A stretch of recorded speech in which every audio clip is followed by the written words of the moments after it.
కూటమి ప్రభుత్వం ఈరోజు అధికారంలోకి వచ్చాక ప్రజలకి మంచి చేయాలి, రాష్ట్రాన్ని అభివృద్ధి వైపుకు నడిపించాలి, ప్రజలకి తాము మేనిఫెస్టోలో చెప్పిన ప్రతి ఒక్కటి అందజేయాలన్న చిత్తశుద్ధి లేకుండా కేవలం రెడ్ బుక్ రాజ్యాంగం అంటూ రాజ్యాంగానికి విరుద్ధంగా ఈరోజు వాళ్ళు తప్పుడు కేసులు పెట్టి వాళ్ళు చేస్తున్న హెరాస్మెంట్ చూస్తుంటే చాలా అసహ్యం వేస్తుంది.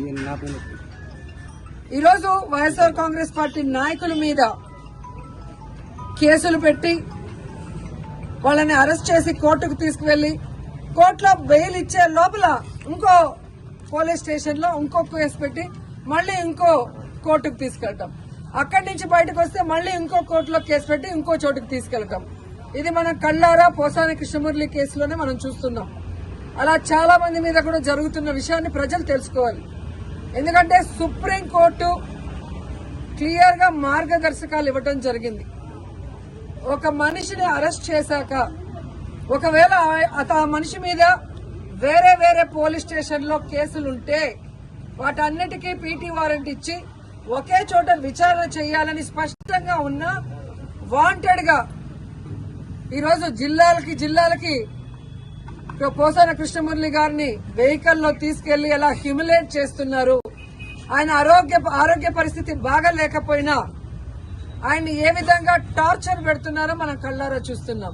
అంటే సుప్రీంకోర్టు ఇచ్చిన మార్గదర్శకాలకు కూడా తిలోదకాలు ఇచ్చి ఈరోజు అధికార పార్టీ వాళ్ళు చెప్పినట్టుగా అధికారులు నడుచుకోవడం చాలా దురదృష్టకరం. ఈరోజు వాళ్ళకి నేను సూటిగా చెప్తున్నాను, అధికారులకి అధికార పార్టీ చెప్పిందని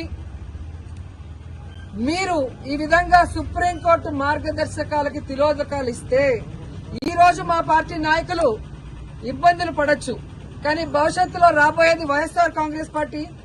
జగన్మోహన్ రెడ్డి గారు ముఖ్యమంత్రి అయిన తర్వాత నిబంధనలకు విరుద్ధంగా పనిచేసిన అధికారులని, మా వాళ్ళని ఎక్కువ రోజులు జైల్లో పెట్టాలని తప్పుడు కేసులు పెట్టి అధికారులని మిస్యూజ్ చేస్తున్న కూటమి ప్రభుత్వ నాయకుల్ని ఎవరిని వదిలిపెట్టము, న్యాయబద్దంగా అందరినీ కూడా శిక్షిస్తామని కూడా వాళ్ళకి ఘంటాపదంగా చెప్తున్నాను. ముఖ్యంగా అధికారులు తెలుసుకోవాల్సిన విషయం, 9 నెలల్లోనే ఈ కూటమి ప్రభుత్వం చేతగాని ప్రభుత్వం, చెత్త ప్రభుత్వం, ప్రజల్ని ముంచే ప్రభుత్వం అని తెలుసుకున్నారు కాబట్టే ఈరోజు ఉత్తరాంధ్రలో ఉపాధ్యాయులు ఏ విధంగా తెలుగుదేశం పార్టీ సపోర్ట్ చేసిన, కూటమి ప్రభుత్వం సపోర్ట్ చేసిన వ్యక్తిని ఎలా ఓడించారో అర్థమైతే రాబోయే జమిలీ ఎన్నికలైనా సాధారణ ఎన్నికలైనా అధికారంలోకి వచ్చేది వైఎస్ఆర్ కాంగ్రెస్ పార్టీ అనేది తెలుసుకోండి. ఇకనైనా అధికారులు మీరు ఏదైతే న్యాయబద్దంగా చేయాలో అలా చేయాలి, అంతేగాని మీరు మితిమీరిన ఉత్సాహంతో చేస్తే మాత్రం చాలా బాధపడే రోజులు వస్తాయని కూడా తెలియజేసుకుంటున్నాను. అండ్ ఈరోజు ప్రెస్ ద్వారా ఈ రాష్ట్ర ప్రజలకి చెప్పాలనుకుంటున్నాను, అలాగే కూటమి ప్రభుత్వానికి కూడా చెప్పాలనుకుంటున్నా. కూటమి ప్రభుత్వం అధికారంలోకి వచ్చిన తర్వాత తప్పుడు కేసులతో హెరాస్మెంట్ చేయటమే కాకుండా ఈరోజు రాష్ట్రంలో మద్యం బెల్ట్ షాపులు ఏ విధంగా వీధికి పెట్టి విచ్చలవిడిగా మద్యాన్ని అమ్ముతూ ఈరోజు ఆడపిల్లల మీద అఘాయిత్యాలు పెరిగే విధంగా చేస్తున్నారో మీరందరూ కూడా కళ్ళారా గమనించండి. అలాగే ఈరోజు ఈ కూటమి ప్రభుత్వం అధికారంలోకి వచ్చిన తర్వాత ఈ ఆంధ్రప్రదేశ్ రాష్ట్రం గంజాయికి ఎలా అడ్డాగా మారిందో మీ అందరూ కూడా కళ్ళారా చూస్తున్నారు. ఈరోజు డ్రగ్స్ కూడా చంద్రబాబు నాయుడు నివాసం ఉంటున్న గుంటూరులో డ్రగ్స్ విచ్చలవిడిగా దొరుకుతున్నాయని అన్ని పేపర్లో మీరు చూస్తున్నారు. అంటే ఈ ప్రభుత్వం, ఈ ముఖ్యమంత్రి సిగ్గుపడాలని కూడా ఈ సందర్భంగా తెలియజేసుకుంటున్నాను. ముఖ్యంగా పుత్తూరులో ఎడ్యుకేషనల్ హబ్,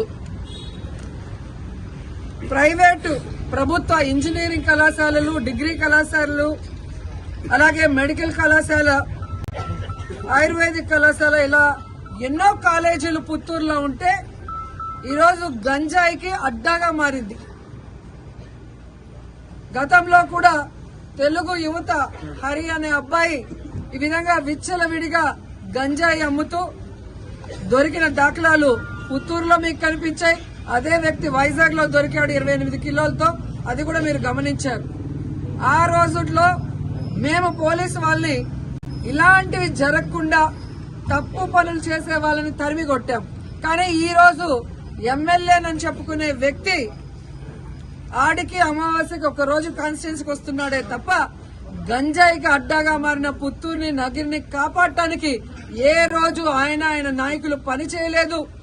ఈ రోజు ఎంతో నమ్మకంతో తల్లిదండ్రులు తమ పిల్లల్ని పుత్తూరు నగిరి కాలేజీలకు పంపిస్తే వాళ్ళు అక్కడ హాస్టల్లో ఉండి చదువుకుంటున్న వాళ్ళకి గంజాయి డ్రగ్స్ అందుబాటులో తీసుకొచ్చి ఆ పిల్లల జీవితాలు నాశనం చేస్తుంటే ఆ ఎమ్మెల్యే పట్టించుకోవట్లేదు, అధికారులు పట్టించుకోకపోవడం దురదృష్టకరం. ఎందుకంటే మొన్ననే నగిరి రూరల్ ఎంకొత్తూరు హై స్కూల్లో పిల్లలు గంజాయి తాగి హెడ్ మాస్టర్ కాలర్ పట్టుకోవడం, ఆడపిల్లల్ని గిచ్చి ఏడిపించడం, టీచర్లని బూతులు తిట్టారని పెద్ద ధర్నా జరిగిన విషయం కూడా మీరందరూ కూడా గమనించుంటారు. సో ఈ విధంగా తెలుగుదేశం పార్టీ అధికారంలోకి వచ్చాక నేరస్తులకి ధైర్యం వచ్చింది. నేరాలు చేయడానికి ఏదో వాళ్ళకి లైసెన్స్ ఇచ్చిన విధంగా రాష్ట్ర వ్యాప్తంగానే కాకుండా నగిరిలో కూడా చాలా దౌర్భాగ్య స్థితిలోకి ఈ ప్రభుత్వం తీసుకెళ్లటం బాధాకరం. ఒక పక్క 100 రోజుల్లో గంజాయి అరికడతానని చెప్పి ముఖ్యమంత్రి గారు, హోమ్ మినిస్టర్ గారు చెప్తారు. కానీ